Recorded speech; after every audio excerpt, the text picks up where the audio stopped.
Australia's consumer watchdog, the ACCC, is taking Google to court. The question is why. We have technology reporter Ariel Bogle for the ABC here, and from Pedestrian, Matt Hopkins. Why? Why are they doing it? Yeah, so they are in hot water. Matt Hopkins reporting now. They're in hot water because of the way they've been using and storing user data. I think that the crux of the issue here is that it was storing location data, I think was one of the big things. And you just assume Google has everything about me. We'll just guess. Yeah. No, they kind of misled customers in a way that you could go into a certain section and say, I don't want this data tracked anymore. And that kind of led customers to believe that, okay, this is going to turn off this setting. I'm not going to be tracked anymore. But there's actually a secondary setting that you had to go and turn off for it to actually stop tracking and using your data. So there was like super misleading stuff there. And they're in trouble. And now the ACCC is taking them to court. I should just say everything you just said, allegedly. Of course. Please don't sue me. I am very poor. So, of course, the ACCC is Australia's consumer watchdog. Why is it their job to take Google to court on this?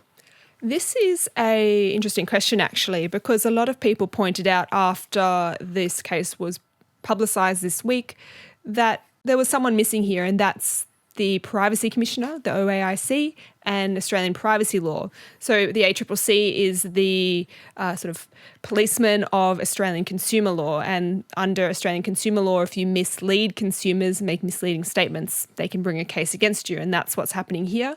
But there's no allegation here around Australian privacy law saying that, Google broke Australian privacy laws. Does that then mean that we have sufficient legal framework around consumer protection that there is enough, or at least the ACCC believe that there is enough legislation for them to take a case to the court?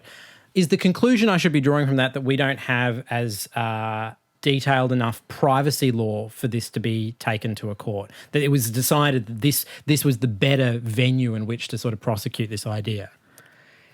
There's a lot of context here. So the ACCC is quite a powerful regulatory agency. It's got a decent amount of funding. It undertakes a lot of litigation, whereas the Privacy Commissioner's office is much smaller. For a long time, it was severely underfunded. Some argue it is still severely underfunded. It's slow, basically. For example, after the Cambridge Analytica scandal broke, it announced an investigation into Facebook. That was quite a long time ago, and we still haven't seen the results of that from the Privacy Commissioner. The ACCC, as we can see here, is a bit of a swifter actor. And this also comes on the heels of the digital platforms inquiry that the ACCC undertook, really scrutinising Facebook and Google very heavily for their impact on Australian media and on advertising. So this is the first case they've brought against these tech companies in the wake of that. It'll be, one to watch in case they bring more. Are you surprised that a case like this has taken so long to happen in Australia, either of you? No, I don't think so. I mean, it's such a new area of everything kind of coming through, right? So like nothing surprises you, Matt Hopkins. No, nothing surprises me at all, to be honest. I can see why it would, you know what I mean? How do we think it's going to play out? Anyone want to take any wild stabs in a not at all dangerous legal space? Absolutely not. Yeah, who knows really? It's kind of the classic time will tell. Who's to say? It's an interesting test case, and if it is successful, it could certainly be an indicator that there's more to come, because Google's not the only company that has what one might say are misleading statements about how your data is used. And I think it does point to a bigger issue, and one that no one has really solved adequately, but how to inform users, how to inform consumers about how their data is being used. If you tell them every time something goes to the cloud, that's obviously like every microsecond, how are you going to properly inform, educate, and give people real choices? No one really knows how to make that work in the kind of digital economy we have. Let's just take Google as an example, right? Google is a suite of products. It's Google Drive, it's Google, it's Gmail, it's all these things.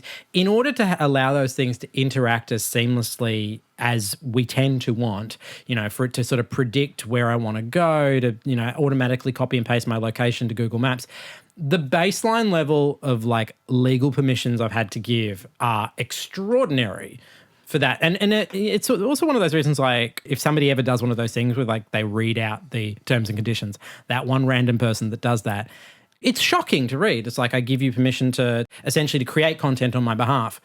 But when you really drill down and see what some of the things you would not be allowed to do if you didn't give that permission, it renders so much of what is useful about those services pretty much like it almost neuters them in a way. Yeah, maybe so. It's important that this case is around location data because, we do give up all kinds of data, the most minute information about ourselves every day. But location data, I think, is still one of the sensitive categories for most people. And if Google is purporting to offer you a choice about sharing where you are in physical space, where people can come find you, where they can know where your home is, where your home address is, your work address, and that choice is not truly meaningful, that's significant. That's probably, I would speculate, one reason why the ACCC brought this type of case and not a case about some other form of personal data that we give up. There is lots more of this in the podcast of Download This Show. We're also talking about the idea that you might in the future have to use facial recognition to log into pornography. That's an idea that's been floated. By whom, why, all that you can find in the podcast of Download This Show.